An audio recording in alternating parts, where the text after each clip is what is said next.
How did they do that? How did they piece it together? I think in a situation like this, though, they're going to learn an awful lot from the radio calls that were made to the tower.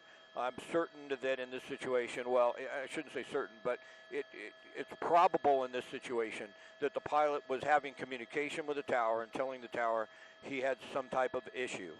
It would be really unusual for an airplane to come in with no wind and a clear day and have an incident like this just because of pilot error. It's possible.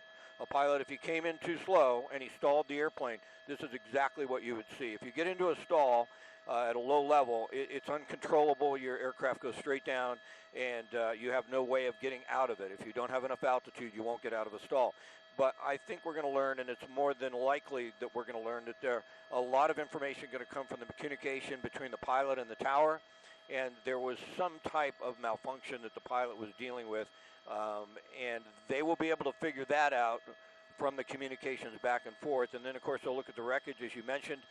It's incredible what they can deem from it, what they can really get from it when you see how it just hit the ground here and just completely, there's very few pieces left of it that we can even identify, but they still have a way to do that, and it's pretty amazing.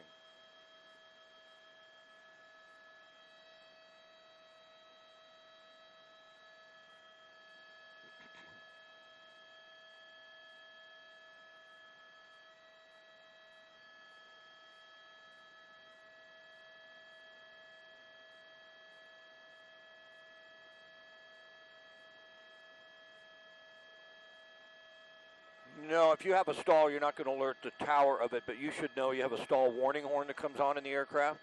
When you're on final, you have an approach speed, and if you get too slow on final, if you stall the aircraft, you are going to crash. Once you get into a stall at a low level, you're not going to be able to get out of it. It's going to be uncontrollable, but you wouldn't talk to the tower about it. That's something that would happen only if you had a mechanical failure or complete pilot error. It should never happen to a pilot, especially in clear conditions with no wind like this.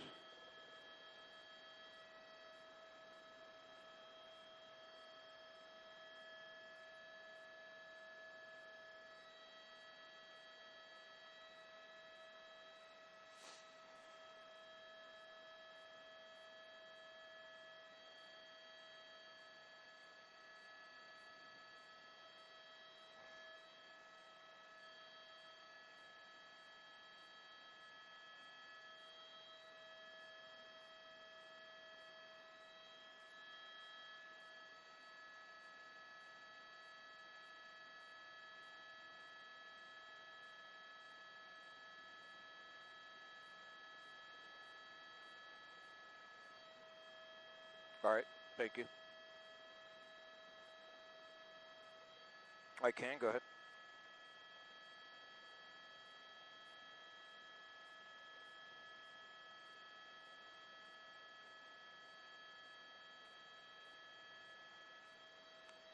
Okay, I'm at a hard time hearing you, but how much time do I have total for this cut-in? No, she's talking to me. I just wanted to get her attention. I'm not sure it was, but am I calling for video?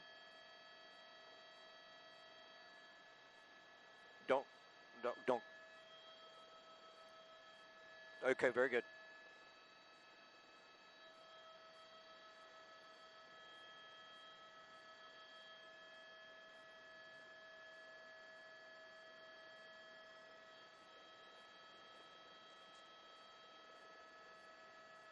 It is, Philip. We understand now from the FAA's official information on this. The airplane crashed about 11:44 today on final to Whiteman Airport. It was a small, unidentified airplane. They tell us one person was killed, believed to be the pilot. We don't believe anyone on the ground was injured or killed, so that is amazing.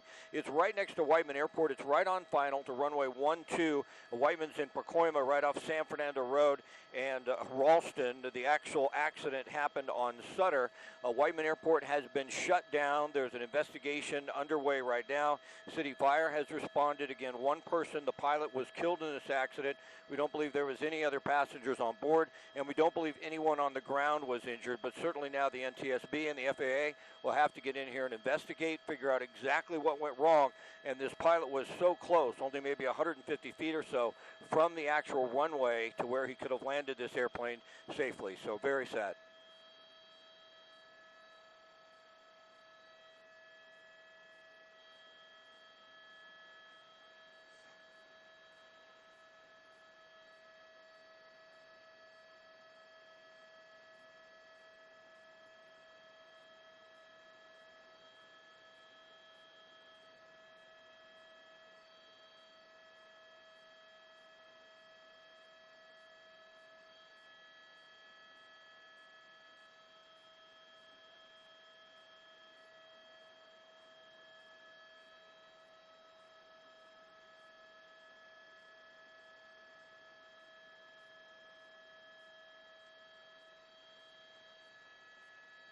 All right, copy.